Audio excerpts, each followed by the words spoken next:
What's up guys, it's Nakul again, and today I'm making this video because my Asus Zenfone 5 just received the KitKat update, Android KitKat update, and I've already downloaded the file, but now I'm gonna update it.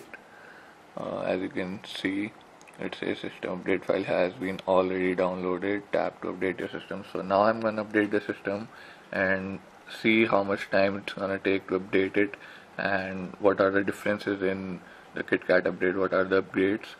Let's see if I can point out the changes right after the update, or else I will not upload this video immediately and will spend some time with the phone after the updating and will find out what are the changes, and then I will resume this video afterward and then upload it. So first of all, let's update the phone. Install.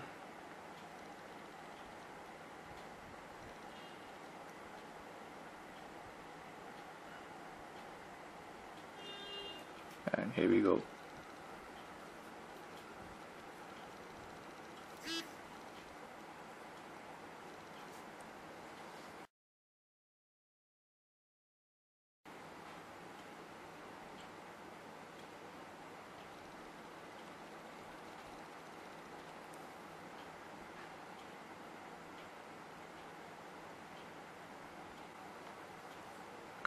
Okay guys, the phone has started after the update and it took around 9 minutes to boot the phone after the update. So if you're gonna update your phone, it's gonna take around 9 to 10 minutes, so don't freak out depending on the apps. I have only few apps installed, but if you have more apps then it's gonna take probably more time because it's gonna optimize the app after the update. So don't freak out if it's gonna take more time. So the first things first, after the update, let's go in the settings and see the Android version.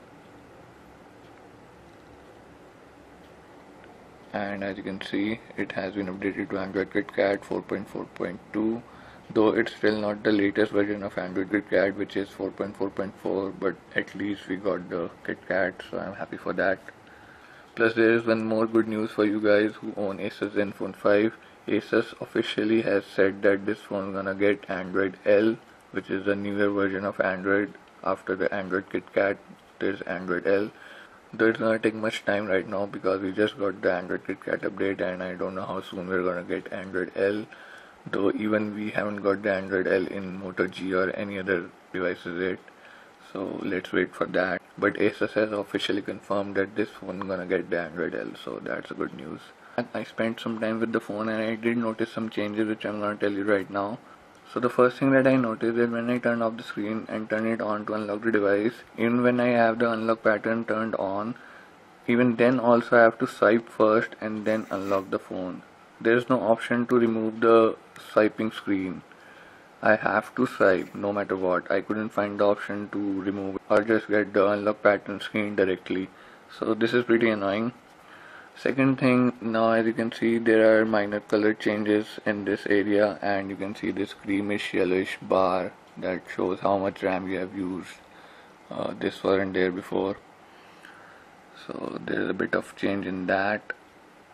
Plus if we go in the settings, we have this system update section separately now, which wasn't there before, though I don't think there was any need of that. And we have the same app for this in the app drop. As you can see here, this will take you to the same place, though I don't think there was any need of that, but anyways. And the other thing is that when we go in the call settings, we get this do not disturb option, in which as you can see you can turn on the scheduling, that when do you want to ignore the calls. You can set the time from when to when you want to ignore the calls. You have manual mode.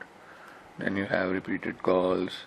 If someone calls you more than twice, within 1 minute the call will not be silenced. So you can turn this on, like if there's some emergency, the other person is calling you continuously or something like that.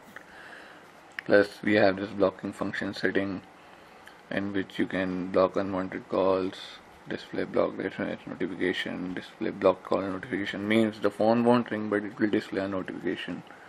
So that's pretty good. Plus you have block and whitelist. Well, it used to be called black and whitelist. I don't know why they block and anyways.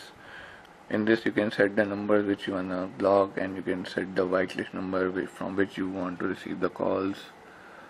Moving on to the easy mode. Previously in the easy mode, when we used to turn it on, Only home screen used to be large and big, rest everything was the same. But now even if you go in the contacts, as you can see, the contacts are larger also. Even in the messaging, as you can see, so everything is large now. So that's one more change. Plus if we go in the mode, then you can see we have this digital media server and play to option, which used to be Miracast before. There was an app named Miracast in the app drawer, but it has been removed from there and it's here right now. So this stands for Miracast. And if we go in the home, then we have the option to select our launcher separately from here, so that we don't have to go in the app manager and select the default and clear the defaults. So we can select the launchers from here itself. Moving on to the display, now we have this option of LED indicator. We can turn it on and off, which wasn't there I guess before. I really don't remember though, but I think it wasn't there. Moving on to the apps, now we have this option to reset apps preferences. Means you don't have to go to each app to clear their defaults, you can just do it from here. Plus you have clear cache of all apps. Again, you don't have to do it manually of each app or install an app to clear cache of all apps. You have to just tap here and it will clear the cache of all apps. Plus there is one more bad thing apart from the lock screen, that I have to swipe again even when I have the pattern set up. When I go in the lock screen pattern, as you can see they have removed the face unlock option, so that's pretty annoying. I don't know why they did that, but obviously you can see there is no face unlock option anymore. Though I never used it, but it's always good to have the options there, so that's pretty annoying. Plus there is one more thing that I find out, which I don't know if it was there before or not. If we go in the messaging and then in settings, so here you can see we have option to turn on the pop-up notification even when the screen is locked, and then we have option to display the content in the pop-up itself. So I don't know if it was there or not before, but I think it wasn't there before, so this is a new feature again.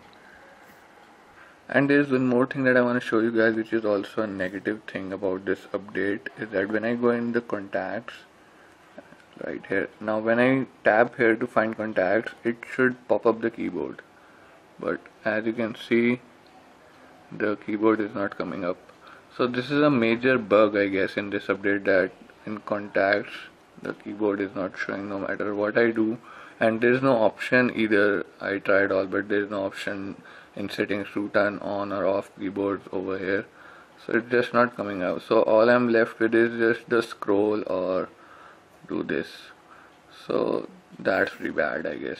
Plus there's one more thing that I want to show you guys, that if we go in the app drawer and over here, we have this new app called data transfer, and it says use data transfer to transfer data from your old device via Bluetooth. So you can transfer data from your old device to your new Asus Zenfone 5, just like Motorola Migrate I guess.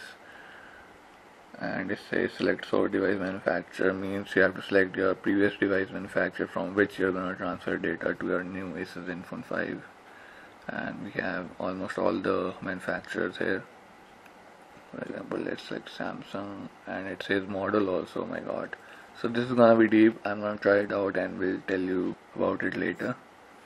So this is pretty much it guys. Plus there's one more small thing which I guess wasn't there before. If we go in the contacts and we click over here, we have this direct edit button here right now, which wasn't there before I guess. So this is also a new thing. So this is pretty much it for right now guys. These were the changes that I noticed just after the KitKat update. If there will be something else, then I will surely make another video for that.